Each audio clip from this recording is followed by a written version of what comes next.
Cette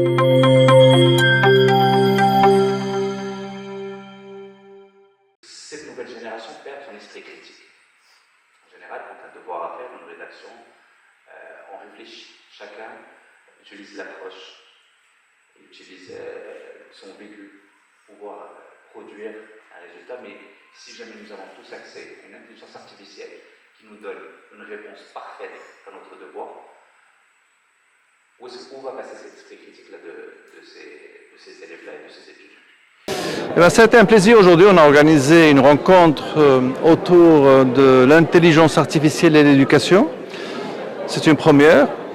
Il fallait réellement qu'on explique et qu'on essaie d'apporter des éléments concernant la transformation que le monde est en train de vivre, qui est une transformation radicale, profonde, et qui va bouleverser notre vie.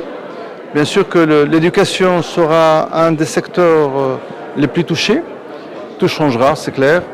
Alors, il y a eu un échange important là-dessus. Et c'est clair pour nous qu'il n'y a pas moyen de faire marche arrière, qu'il n'y a pas moyen de dire non, on n'y va pas. Il faut y aller, mais il faudrait intégrer l'IA d'une façon intelligente.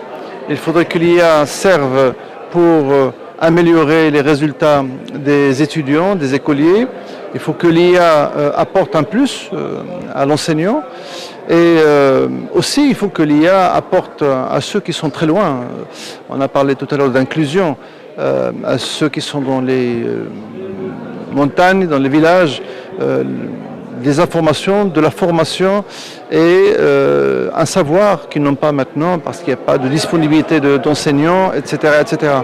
Donc aujourd'hui se tient une conférence, une rencontre sur le thème de l'intelligence artificielle dans le monde de l'éducation. Cette conférence est organisée en collaboration entre l'Institut français du Maroc et la Confédération générale des entreprises du Maroc et l'Université Abdelmalek Saadi. Cette conférence regroupe un certain nombre d'intervenants pour réfléchir sur la réflexion sur l'impact de l'intelligence artificielle dans notre société future. Il faut remarquer que cette conférence se tient en même temps, au même moment où se tient le sommet international sur l'action sur l'intelligence artificielle qui a lieu à Paris les 10 et 11 février 2025. Sommet qui regroupe quelques 800 participants et qui est coprésidé par la France et par l'Inde, par le Premier ministre indien et par le président de la République française, et pour lequel de nombreux chefs d'État et de gouvernement, des dirigeants d'organisations internationales, d'ONG, des responsables de la société civile se rassemblent à Paris pour réfléchir sur l'intelligence artificielle dans notre future société.